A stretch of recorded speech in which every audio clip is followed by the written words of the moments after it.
Hello and welcome to Pushing Cardboard.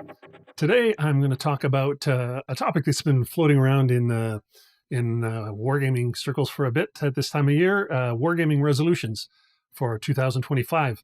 I'm going to talk about my resolutions. I don't have many, but we'll see if I can accomplish them.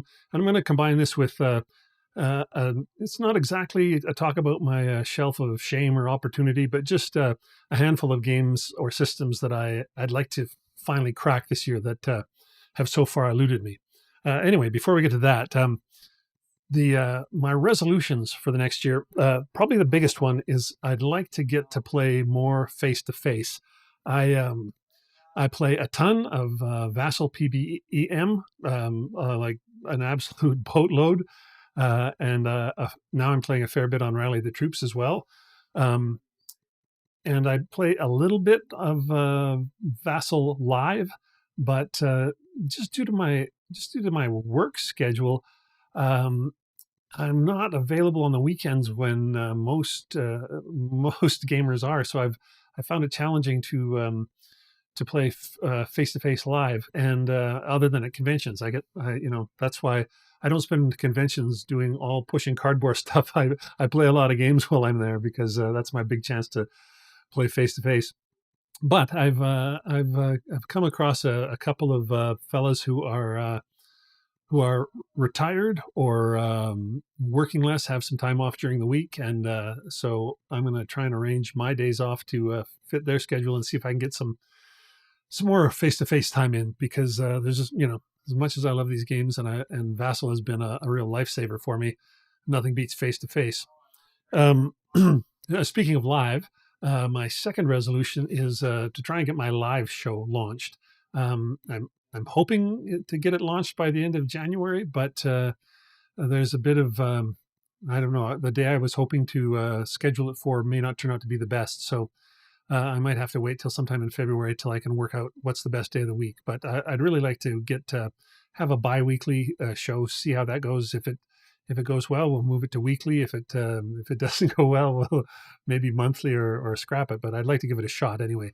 It looks like something that'd be right up my alley, and I think it'd give me more of a chance to talk to a lot of you via the chat and just have a conversation that way.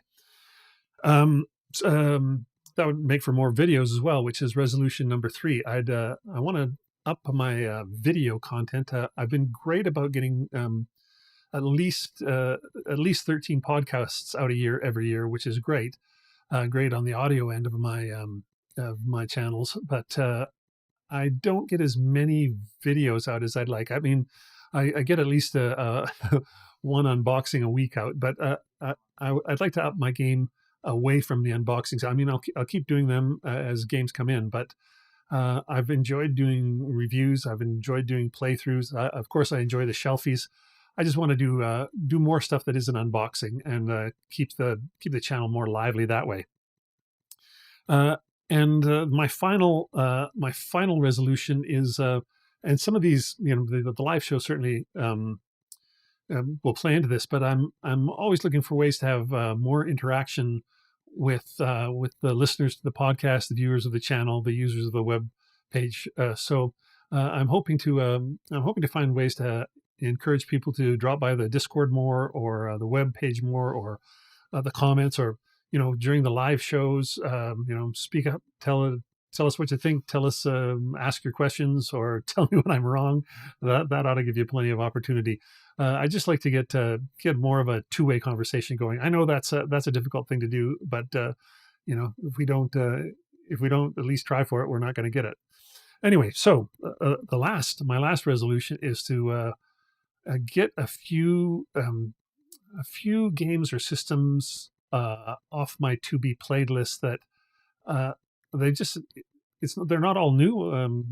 Some of these games might be new this year that I didn't get to, but some of them have been sitting on the shelf for a couple of years, or they're part of a system that I've been collecting a couple games on, but I just haven't got the system learned yet.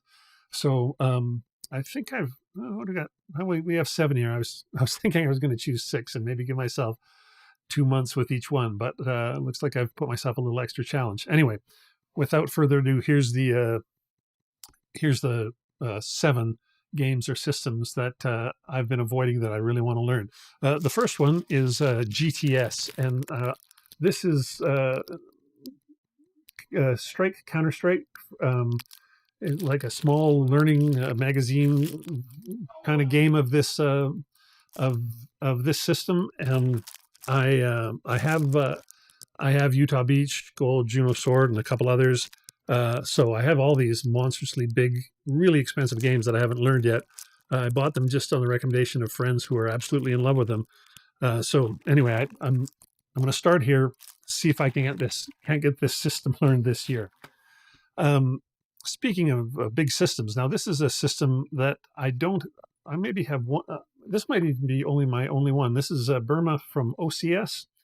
Um, and I know OCS is a lot of gamers' all-time favorite system. It's one of those things where it's the sound of it has never appealed to me, but people that I really like really love the system. I'm also, some folks won't like to hear this, but I really bounce off of the gamers' rule books and scenario setup layouts. They're just not to my style or my liking at all. So I find learning gamers' games to be more onerous than it needs to be. And that might just be because it doesn't suit my style. But it just means that whenever there's a gamer system game, or a lot of different things from MMP, uh, I I procrastinate on them a little longer than I might otherwise, just because I go, oh, it's going to have that terrible rule book that I don't like. So anyway, we'll try and get over that this year and learn some OCS. Speaking of MMP, one more. GCACW. I have a few of these. I even bought a couple. I left them in the shrink just because I knew if I didn't like them, MMP rarely reprints them, and I'd probably be able to get twice what I paid for them if I decided I didn't like them and sold them on. Anyway, I do want to learn it. I think I'm going to love this system. I have too many friends for whom this is their favorite American Civil War game system. So I've picked Thunder on the Mississippi here, but I have a few other titles. I'm going to talk to a couple of friends who are really into it and get their opinion on which from the ones that I own they would suggest as being the first one to learn. I do have like three or four other ones, so we'll see. Speaking of long time systems, Kevin Zucker's Library of Napoleonic Battles. I have a couple of these. Again, this is like some people's all-time favorite Napoleonic system. I haven't played any of them yet, so I've got to pull one off the shelf and give it a try. Who knows if it'll be this one? I don't know. I do have a couple more. I got a couple. I lucked into a couple used, so I said might as well go for that since so many people seem to love it. On the newer end of the spectrum, this is a game. I think this game came out this year. Downfall from the late Chad Jensen, and then finished posthumously for him by John Butterfield. This is the game where it's late war in Europe, and one side plays the Soviets, but also plays the Germans in the West, and the other player plays the Allies in the West and the Germans in the East. Kind of a system first developed that little mechanic, not the system. This is a completely different system, but that mechanic was first invented in for SBI magazine. I think a game, maybe it's called Battle for Germany. Can't remember the title of it. Anyway, Chad Jensen and then John Butterfield have taken that interesting mechanic, but made their own system. So I totally want to learn that. Speaking of John Butterfield, a couple years ago I interviewed him, and such a delightful guy to talk to, and I've always the designs of his that I have that I've always enjoyed. I mean, going right back to Ambush, one of the one of the few solitaire games that I really fell in love with. So all that said, I picked up the most recent edition or version of RAF. His it's well, it started out as his solitaire Battle of Britain game, but then he by the time he got to this version, he turned it into a solitaire or two-player game. So I'm probably going to check out the solitaire version, see how that goes.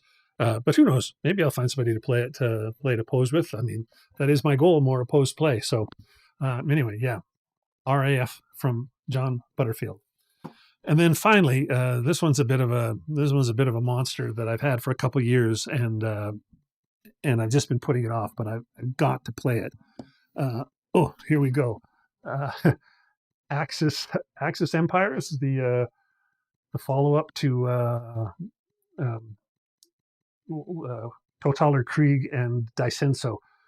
So the latest version with absolutely everything, all the expansions in it. It's a giant box. I know it's going to be a bit of a beast, but there's got to be some scenarios in there that I can cut my teeth on.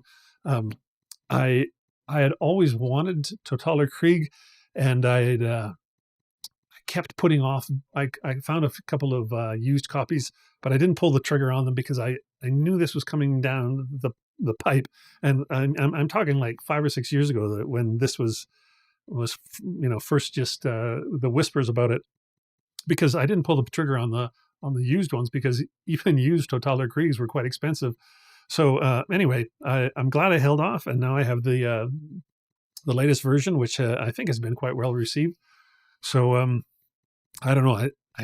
I think this is a game. This has got some cards, so it's probably a game that's best played opposed. But I may have to learn this one solo and see how it goes. Anyway, that's it. That's my wargaming historical gaming resolutions for 2025. In the comments there, if you want, let me know what your resolutions are, and which of mine you are dead certain I won't accomplish, or if there's any you think I'll accomplish easily, let me know. But anyway, I'm looking forward to a great 2025, and I hope you are too. Happy gaming.